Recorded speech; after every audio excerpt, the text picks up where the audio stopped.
And the church that has promoted the idea that one comes to religion, one comes to spirituality, one comes to Christ, and then suddenly your troubles are ended, does more harm than it does good.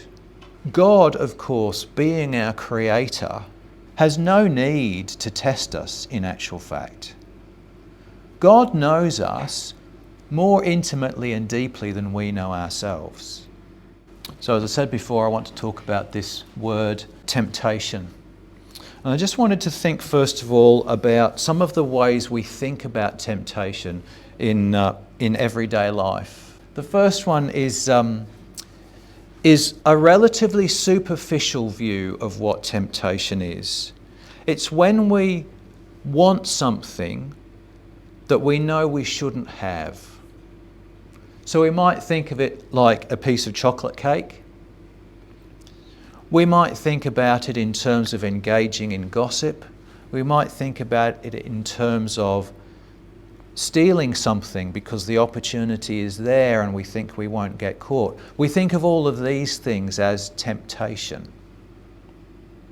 And we think that the way to navigate through temptation is it's all a matter of willpower. Another way we think about it is as an attack from an outside force. We sometimes think of temptations being a test that is sent by God. Or we think about it as a way that the devil might ambush us, or seek to put a carrot or some tempting treat in our way that might pull us away from God. We think about temptation in these terms. We are victims of a force beyond our control. And then the third thing we think about is we think about the shame of being in temptation. We get this sense that if we are feeling tempted, experiencing temptation, it must mean that I am spiritually weak, or I am immature, or I am lacking in faith. We think there is something fundamentally wrong with us because we go through temptation. But I'm going to suggest that all of those pictures are incomplete and incorrect.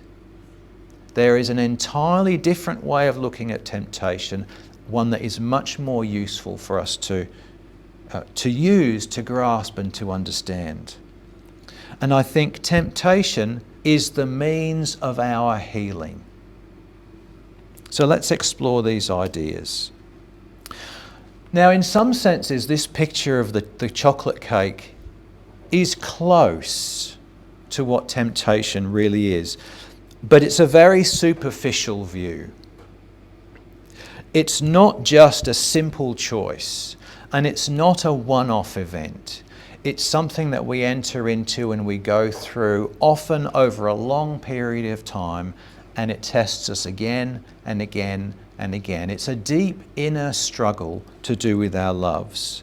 And that's really how Swedenborg defines it. He talks about it as a clash of loves.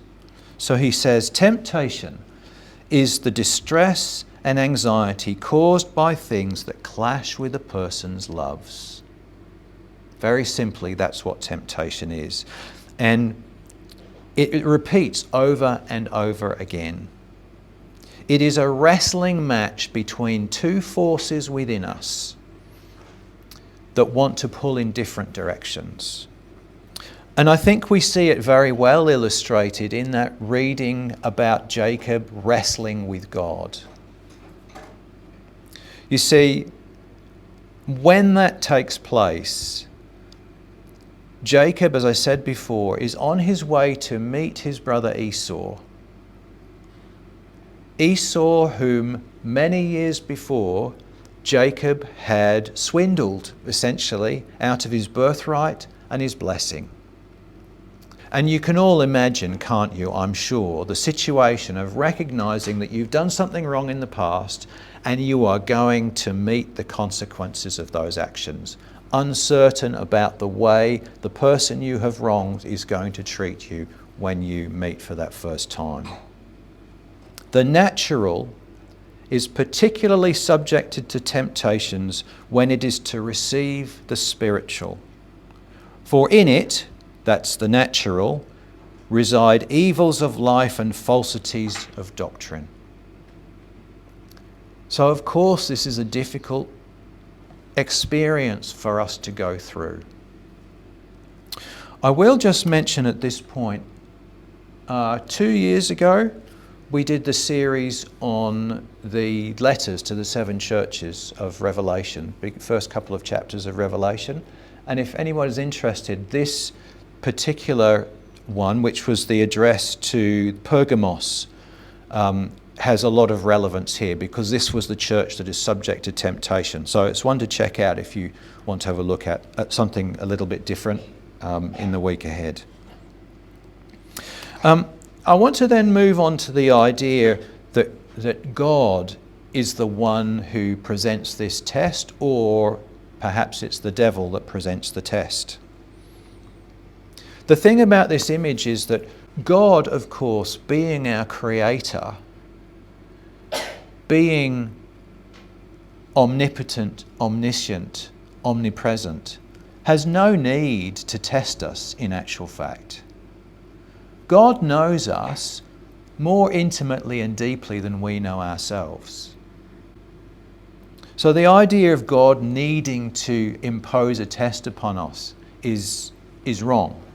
It's nonsensical. But not only does he not impose the test upon us, he is there and present through the test, giving us strength to endure it. In temptation, it looks as if a person is left to himself, but he is not, since God is then more closely present in his inmost and secretly gives him support. So all the while we're going through this experience of temptation, God is there, unseen by us very often, but there providing us with some support. And we see in the Garden of Gethsemane the temptations that our Lord went through. So not only is God present with us, but he is present from the point of view of understanding exactly what we go through, because he's been there, he's done it. He knows our struggles. And we see it in the Garden of Gethsemane, the support, in that Jesus is strengthened by an angel through this process. Again, I'll just share you something else that Swedenborg writes about this. The Lord's life from earliest childhood right through to the last hour of his life in the world consisted in constant temptation and constant victory. The fact that it did not end with his temptation in the wilderness is clear from the following in Luke, where it says, after the devil had ended every temptation, he departed from him for a time. So there is the Lord, at the beginning of each of the Gospels, we have this little picture of the Lord going through these 40 days of temptation in the wilderness. And the devil is constantly there with him during that time. But the idea that that's really just a snapshot of what the Lord went through during his life. The last thing I just want to address is, again, this idea that temptation is a sign of weakness or immaturity. It is a sign that you are growing. It is a sign that you are becoming the person God intended you to be. It's like a spiritual gym. It's the workout that helps you build the strength that you need to live the spiritual life the Lord really wants for you. So I just want to share a couple of things. This is from a passage which I've often quoted before, one of my favourites, because it's such an important topic for us to grasp and understand. This is Heavenly Secrets, 8403. People uninformed about human regeneration suppose that a person can be regenerated without temptation, and some that he has been regenerated after he has undergone a single temptation.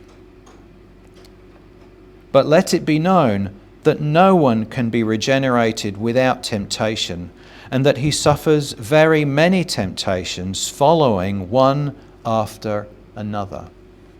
Regeneration takes place to the end that the life of the old person may die and a new heavenly life may be instilled. Conflict is altogether inevitable, for the life of the old person stands its ground and refuses to be snuffed out, and the life of the new person cannot enter except where the life of the old has been snuffed out. From this, it is evident that fierce conflict takes place between mutually hostile sides, since each is fighting for its life. Anyone thinking with enlightened reason can see that a person cannot be regenerated without conflict, that is, without spiritual temptation, and also that a person is not regenerated by undergoing a single temptation, only by undergoing very many of them. For there are numerous kinds of evils that have formed the delight of the former life, that is, have constituted the old life. All those evils cannot be subdued on one occasion and all together. So I would like us to move away from the superficial, external, and shameful view of temptation that we have. I want us to see it as an internal process, a transformative process, and one in which God is present with us. I want us to understand that temptation is an experience we can have at any time of our lives. In fact, I'm going to say that if you never experience temptation, there's something deeply wrong with you. And the church that has promoted the idea that one comes to religion, one comes to spirituality, one comes to Christ, and then suddenly your troubles are ended, does more harm than it does good. Because real temptation really only begins when we encounter spiritual truth. So this week I want to invite you not to struggle or worry or concern yourself about the fact of temptation or even trying to overcome it, but just notice the things that you hold. The things that you hold that prevent you from moving forward. And recognize this condition that we all have and are all subject to, which calls us to move on and move beyond ourselves, move to the potential that the Lord seeks to give us and offer us in the life ahead. So just notice what you're carrying, notice its weight, and notice how it holds you back.